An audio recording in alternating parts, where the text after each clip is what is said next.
Cheerio, bonjour, hello. Hi. Okay, part 5. I know I need to get my act together. There's so much. This morning I'm trying to make breakfast and I'm listening to this.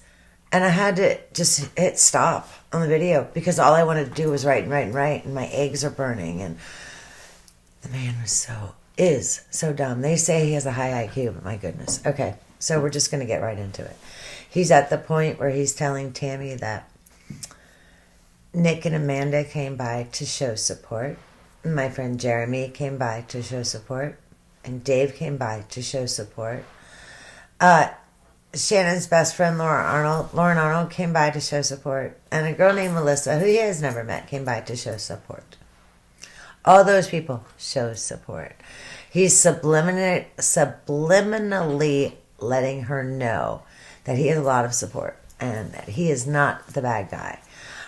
He's got to want to vomit at this point. Oh, he didn't wear a patch, a Thrive patch to the polygraph. And I'm surprised. I'm impressed because it may have affected your body. It's pumping caffeine and stuff into you. But he did not wear one.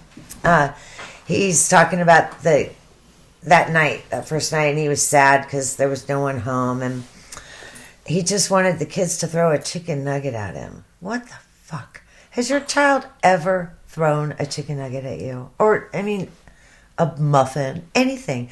Absolutely not. Maybe somebody's having fun or something one time, but no. I'm thinking, all the children in my life, I can't think of any child that ever threw a chicken nugget. My father-in-law once had a little bit too much to drink at Thanksgiving dinner, and he did throw a dinner roll at my mother-in-law. But that was the extent of it. When the police called him that first night, that Monday night, they call him at 2 a.m., and they tell him that they're working on a missing person, and they need to get Bella and Cece's height and weight. He just turned the vacuum on. Let me turn that on. Let me close the door. They already had her height and weight. The kid's height and weight. I'm going to get the bed out of here. I think that was a test. They wanted to see if, pick up the phone. Did you hear from them? Did you hear something? Okay, well, Chris knows that they didn't hear anything. So that's why he's not asking. But I just find that interesting that the cops do that thing. I went to go start exactly back where I was when I stopped, but then I heard a couple things that I found interesting, and I had to bring it up. Tammy says, talking about how much Shannon makes, and he says, oh, she makes just as much as I do. Okay, well, we all know that's not true. I have this little note. Put your MLM disclosure in there, or disclosure. If you're seeing an MLM and you're thinking about it, please don't do it. Again, I don't really know a lot about them. I know that only 1% of MLM people make any money. And of the few jobs I've had in my life, I never had to pay money to get the job. I may have had to buy a pair of work boots or something, but I never had to pay money. But so if they made the same amount of money, and let's say now they're going to get divorced, well, she's going to get child support because statistically she's going to get custody. She'd be doing fine, right? But no, she can't run her Thrive business without a steady source of income because her Thrive was not income. She needed Chris's Anadarko income in order for her Thrive business to be successful. Does anyone know if her parents are still selling Thrive? I'm curious. I felt Thrive did a big conference and Dad and Frankie went out on stage. I was impressed the mom didn't go. I wouldn't have gone either. And they're all, yay. What are you doing? I'd love to know if the parents are still doing it. The parents didn't seem very financially sound either. And that's not a diss. It's just reality. So now Chris is starting to explain how suddenly the marriage is not great. 5 weeks apart. And Tammy says, did this only begin when she left for North Carolina? And he goes, no. 1 year ago is when I first noticed it.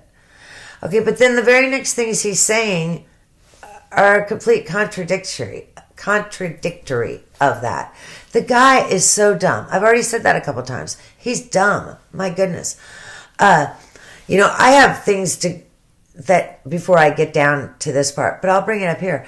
She's talking about sex, and the last time they had sex was when the kid was conceived. He always refers to Nico as the kid. Well, we know that that's normal. The murderers, they don't refer to their loved ones on names. Even on the porch, one time he looks at the camera, and he says, Sella, Uppsala, Shannon, Bella, Celeste, please come home. And that's the only time. Any other time he refers to them as the girls and her and she. And that is something typical of murders. So Nico is the kid. But so they had sex. That was the last time they had sex. He did forget that, I banged her 3 hours before I killed her. Forgot that one too. But he told her the last time was conception. But before to that, they were having sex once or twice a week. And there was sometimes he would ask and he wouldn't get it. But if he felt like it was a chore, he wouldn't have asked. That's just married life. They're having sex once to twice a week. That's tough to say. Hit pause, say it a couple times. It's tough. Yet he's telling her their marriage is bad. When I was younger and I had a house full of kids, once or twice a week was pretty dang good. So the man, he obviously did not plan this out. Goodness. He's talking about in North Carolina, they only texted each other their issues. So during the day when everyone's around, they pretended like everything was okay. Can you imagine going on a vacation and every vacation your in-laws are there? Because so far, except for when they went to San Diego, the in-laws are there all the time. But I'll back up a little bit. He talks about when he arrives at the airport and Shannon texts him so that she can make sure that she's filming him coming out or coming down the escalator. She didn't care he was coming home. She wanted content. Okay, as a YouTube creator, which I technically am, I understand looking for content. She didn't care. Her whole life was content. Hey, gender reveal, content. But can you even imagine? You haven't seen your spouse for 5 weeks. You don't really want to see her. But still, you're probably happy to see your kids a little bit. And you get a message that says, make sure you let me know when you're coming down the escalator so I can film you. What? Why? Aren't you just happy to see me? And then don't forget, now this isn't in the lie detector, but don't forget, he parked in the wrong long-term parking. And she got angry at him. That's $160 we won't be able to spend at the beach. I guarantee fucking fingernails were done. Okay, Shannon, that's $50 or $60 you won't be able to spend at the beach, right? No. Rules for thee, not for me. That's how it was. I get frustrated when any documentary says anything about Chris's spending habits. Chris had Anadarko gift cards. Remember? He was hanging out with old Nikki with those. He didn't only just get those. He'd been at Anadarko 3 years. He'd been getting gift cards. So he had access to those in the past. He wasn't using family money. He swiped his debit card that last night at the Lazy Dog. I wonder if he worried if it was going to be declined. Something that he says all the time is that type thing. Type thing. She got me 3 shirts, type thing. We had sex once, twice a week, type thing. What does that mean? Type thing.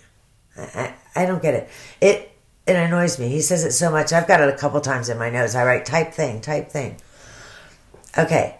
Here I have an exact quote. But, so, remember, Tammy's talking about they're in North Carolina, there's problems, they're texting about it, and Tammy says, well, did she accuse you of cheating? And this is his exact quote. I'm going to read. It says, I never had an inkling she would do the same, do anything to me. So you realize he was saying, I never had an inkling she would do the same thing that I was doing. But he was able to catch himself. Tammy just sits there. Cool. You know that she picked right up on that. There's a couple of times he does refer to Shannon or one of the children in the past. We all know that's a classic sign of knowing that they're dead. But don't go to the cops without a lawyer. Lie detector, goodness. I mean, this guy scored a negative 19, which is apparently out of the world, crazy, outrageous lies. Okay, you know what I'm saying? If you're still watching right now, I am shocked. Thank you very much. Please hit like, hit subscribe. I'd love to hear your comments below. And I am working. So I will wrap this polygraph thing up here very, very soon. God bless America.